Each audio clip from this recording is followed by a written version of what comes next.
Now, the Nigeria Exchange Limited, or NGX, and Second Stacks, a technology business that develops solutions to improve intra-African capital and investment flows, have teamed to make it possible for institutional investors from all over Africa to make direct investment in Nigeria's capital markets.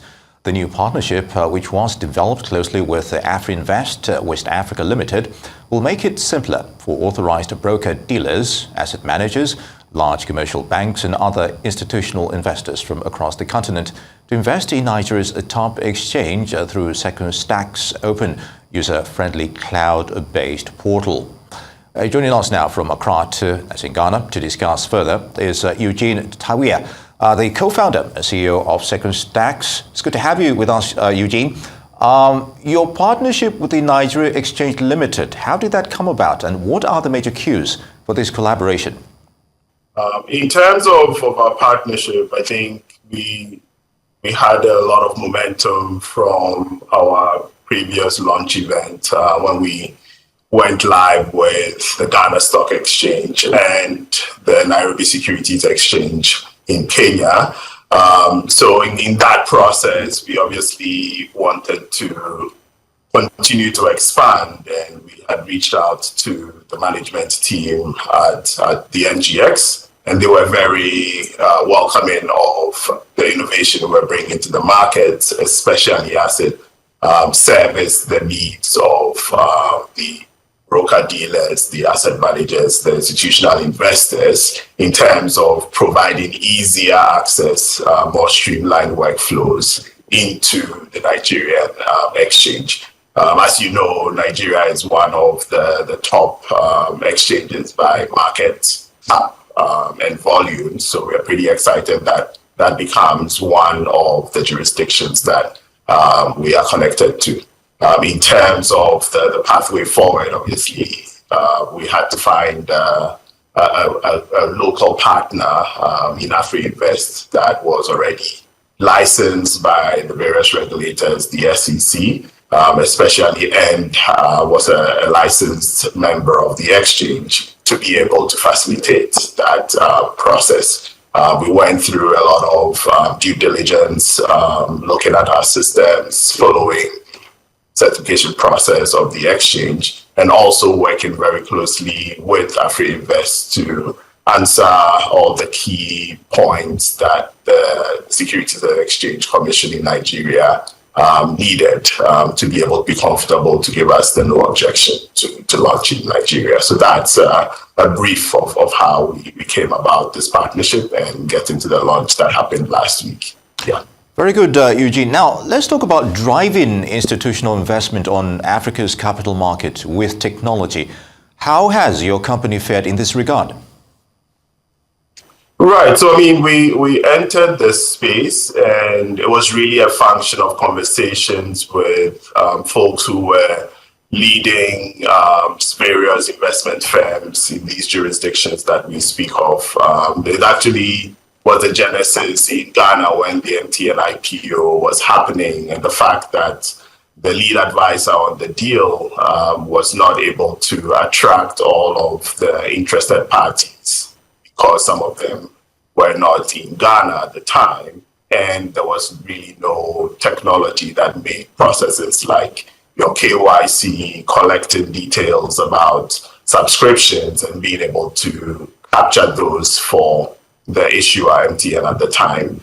This pattern was received in Nigeria and in Kenya as well. We've done a lot of conversations with folks outside of these markets as well. And it became evident that in terms of that investment management process, there hasn't been quite any innovation of this type to make their workflows easier. I think in a space where there's a lot of capital flows in the orders of billions of dollars, hundreds of billions, if you look at the last 10 years, the fact that most processes were still very antiquated and were using manual processes meant that there was an opportunity to really drive value for our client base. So that was the challenge we took up, knowing our background, knowing some of what we've done in the past in terms of deploying large-scale infrastructure in other markets, we thought this was a time for us to bring our skills back home and solve the problems that we were seeing in terms of the siloed nature of African capital markets for the participants. So that's been our journey. I think a lot of our success has really been the partnerships, working very closely with the institutions that are actually today sitting on large assets under management and are investing in these African capital markets already, and providing them the type of tool that makes for their work to be more efficient, bringing them more markets so that they have more diversity in their options in terms of where they can invest. And also overall, we expect that there is going to be improvement in the returns profile as you start to see more transactions that give you a balanced view of the African continent and taps really into a lot of the growth that we are seeing in the various countries across the continent. Indeed, Eugene, it's a good thing you brought the skills back home. Now, let's delve into your company's cloud-based portal. How does it help investment in local currency? How does it work? Right. So the way we've set it up, the core of it, as you mentioned, is a cloud-based system that then has connectivity to the various exchanges. Today we have, like I mentioned, the Nigerian exchange plus the Ghana Stock Exchange and the Nairobi Securities Exchange, and we are looking to add more jurisdictions as we proceed further. A little earlier in the summer, we set up to have an MOU with ASEA, the Association of Securities Exchanges in Africa, to really look at the remit and see how quickly we can bring that technological and operational capabilities to their process to make sure all 27 exchanges across the continent will be linked up. In terms of the way the system works, at a high level, what we are doing is bringing you into that jurisdiction based on the fact that we have a sponsoring broker that is local to that market. So everything that happens on the platform happens as if you were there in the country. So even if you are sitting, for instance, in Accra today and you see Dangote and you want to participate in that ticker, you are being brought using our technology rails into the NGX on the behalf of AfriInvest, so you can invest directly in the local currency, the Naira, and everything works as per the rules that are on the books. We've been able to, with some discussions with various licensed FX brokers, be able to move the currency, so nobody is going anymore to look for hard currency, USD, etc. We can provide you a regulated rate of Naira to cedis where you can effectively move your currency. So some of what we are doing should also take away the pressures on hard currency, which would really be focused on those imports or goods that each nation needs, and really powering the transaction flow in the local currency obviously allows you to diversify your concentration risk in terms of the currency exposure that you have. So that is some of how we've solved those problems in terms of the markets that we are in, and we continue to look for partnerships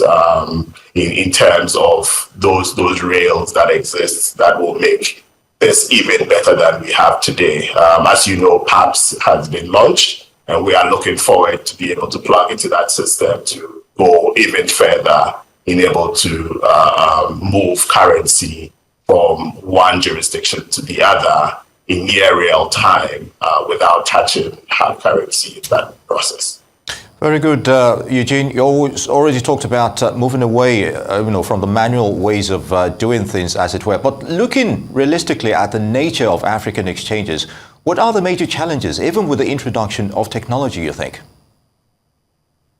So, I mean, the good news is each market actually does have very advanced infrastructure in terms of the exchange. So most broker-dealers, most asset managers would have a terminal provided by their exchange to book trades locally. What we are doing is providing a seamless way to go between the markets, but still connecting into that infrastructure that the exchanges have. So the good news there is something mature, there's some infrastructure that we can leverage, which then keeps us in line with where the market evolution is going. I think for the most part, because of the nature of investing in the continent, if you needed to have an Africa-wide view, then you were really limited to having relationships in each of these jurisdictions, which added to the cost and the delays in terms of being able to find,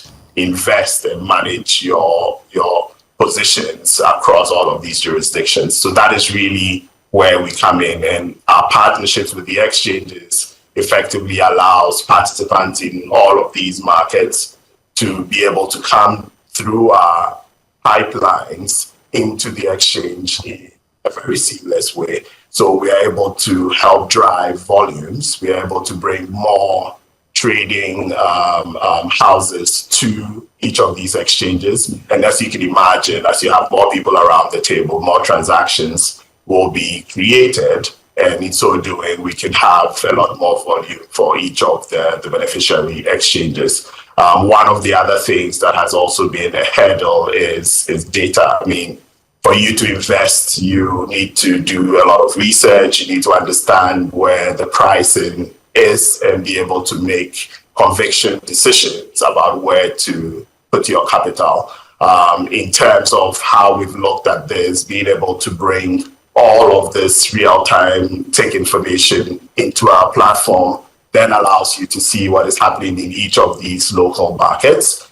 We also have access to the order book, so you can see which transactions are already there and the interest in the market in terms of where it's trading, so you can make more informed decisions. And as part of our set of tools, we are providing a very seamless and organized process for you to go from news that is driving economic indicators, the actual research from our various brokerage partners who have research shops and are very focused on their local markets to give you the deep insights that you need, plus the data that is coming from the exchanges to then give you a way to come up with trade ideas that you can execute. So some of these things are happening in concert, and I think for the exchanges, this is a good way for them to make access to their trading markets more easier through Second Stacks. Very good. Very good.